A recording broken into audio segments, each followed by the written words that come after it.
Good morning, good morning. Yes, you know we shall not be defeated. We shall not be defeated. We just ran through a little attack on the video, the audio, and everything. And I decided I'm going to delete that and do it over again. I will not be defeated. This message today on fasting from wrong thoughts and wrong foods is too important for me not to be able to repeat what I know God wanted me to share with you all today. So we want to welcome a few people, those that can get back on. Thank you. I had to delete the last one. The camera was going crazy. Everything was going crazy. But let me tell you something. One thing who's not going crazy, that's God himself and not me, because I shall not be defeated. So welcome. I am Rhonda Ferguson-Lewis, your spiritual and transformational impact coach.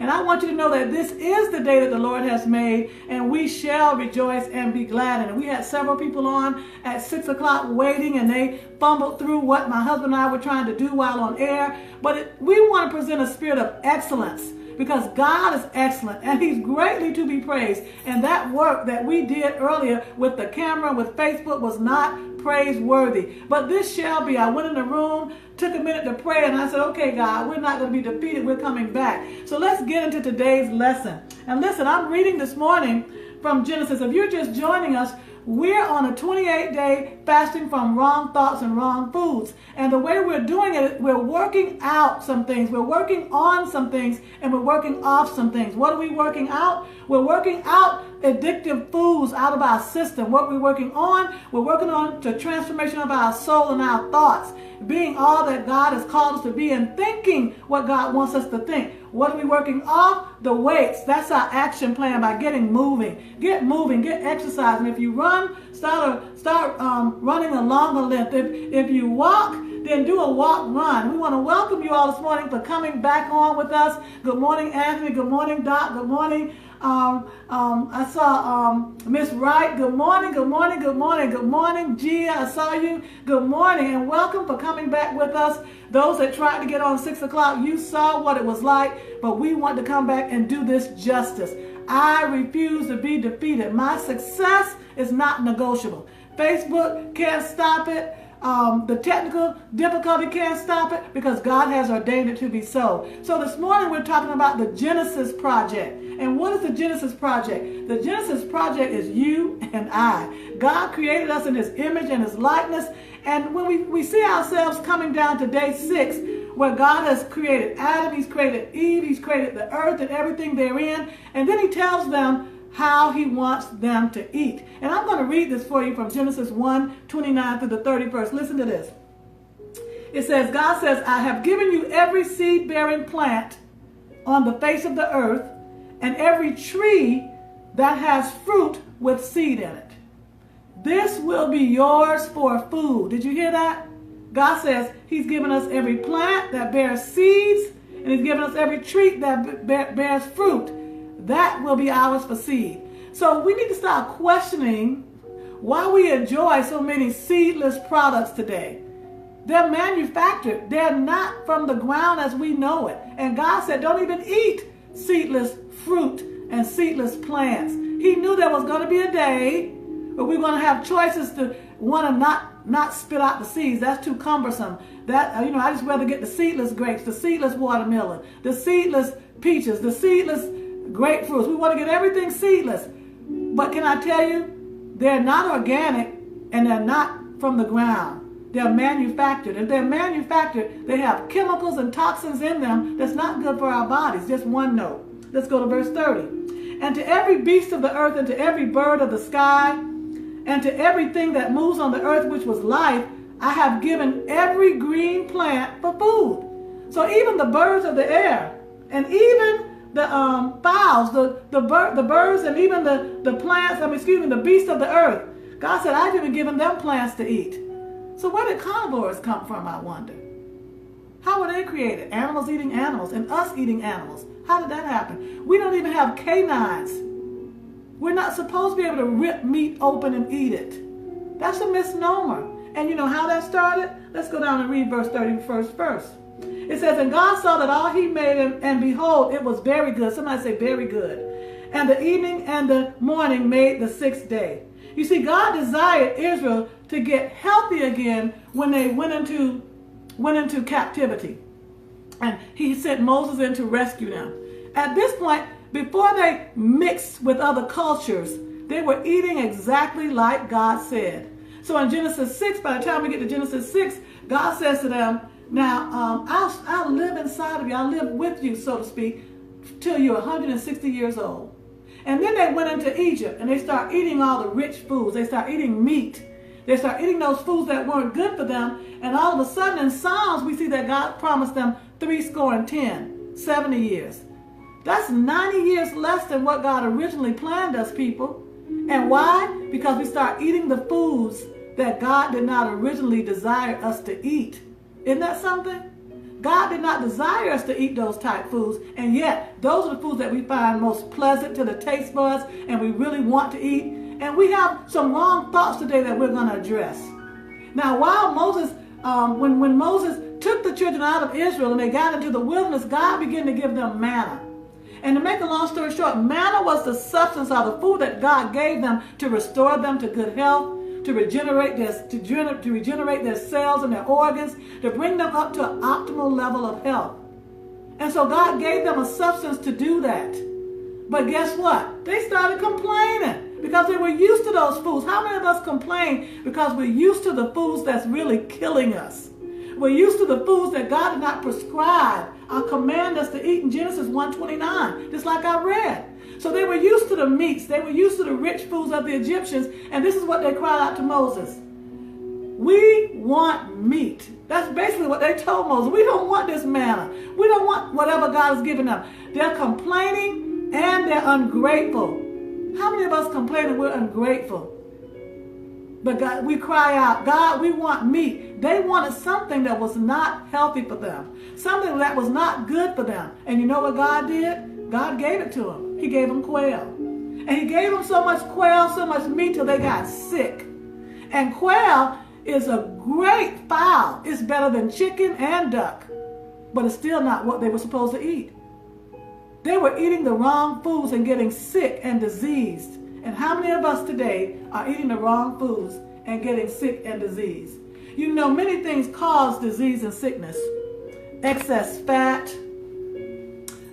sugar and salt intake, high consumption of empty caloric foods, you know, those foods that say 0 calories, those have substitutions in them, and they have toxins in them, and they're manufactured to give us 0 calories, but they're hurting our bodies as well.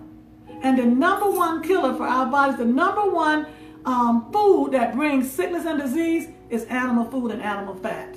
And yet they're our biggest consumption here in America, especially. If you listen to this to other countries, there are other countries that eat better than us. But in America, they're our biggest consumption, animal foods and animal fats. Think about this for a minute. The biggest and strongest animals in the world, elephant, gorillas, rhinos, hippos, giraffes, all eat predominantly green plants and vegetation, some fruit, those the omnivores and the herbivores. And listen, these same animals, the animals that we eat, cows, guess what they eat? Grass. Guess what chicken eat? Seeds and grass. The things that we eat, lambs, sheep, lambs, they eat grass. They don't eat meat. And we're not carnivores. We don't have teeth made canines to rip open food. We don't have canines to fight other animals with. We were created to be herbivores, to eat plants. So here's a wrong thought. A wrong thought is, most believe that animal foods and products are necessary for an eating regimen to have adequate protein. That's a wrong thought. So we want to debunk that today.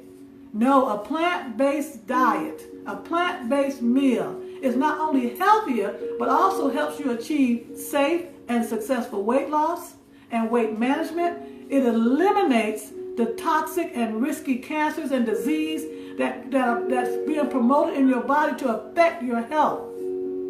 Plants is what God wants to eat.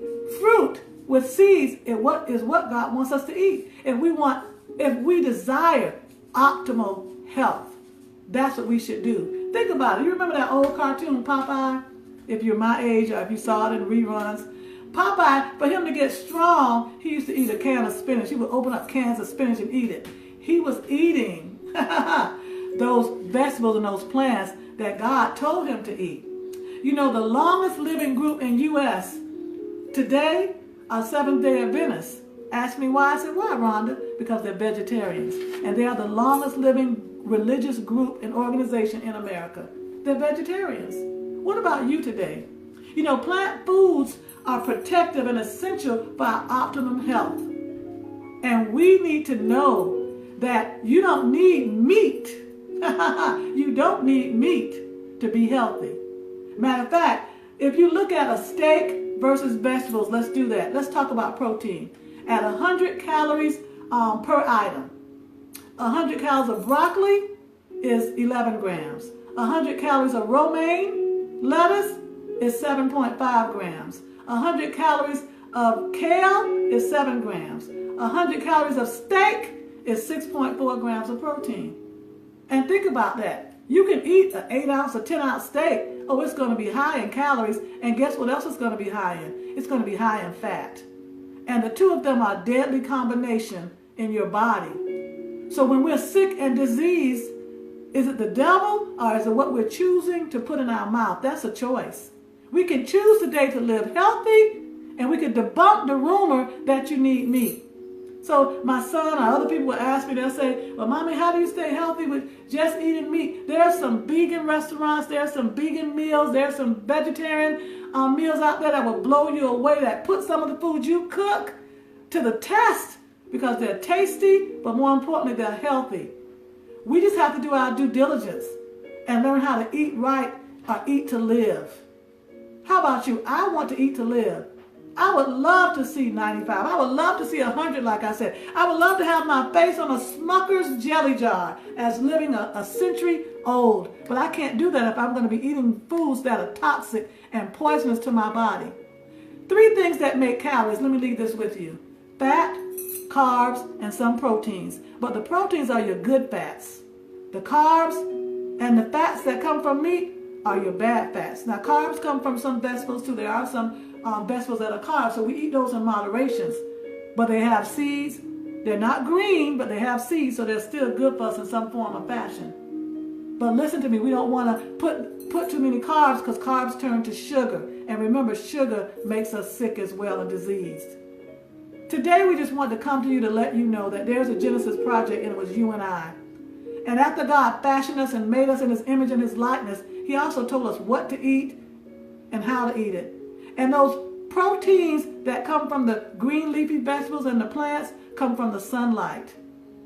And if I could say that if our body was made up of protein the way it is, then our internal sunlight comes from the sun itself. Isn't that awesome? That our food is made healthy through the sun, and we're made spiritually healthy through his son. That's a great combination. As we're fasting on these 7 days from the Green Smoothie Ultimate Fast, I hope you join us. Below this video will be a link that you can go to and download the guide that my husband and I made.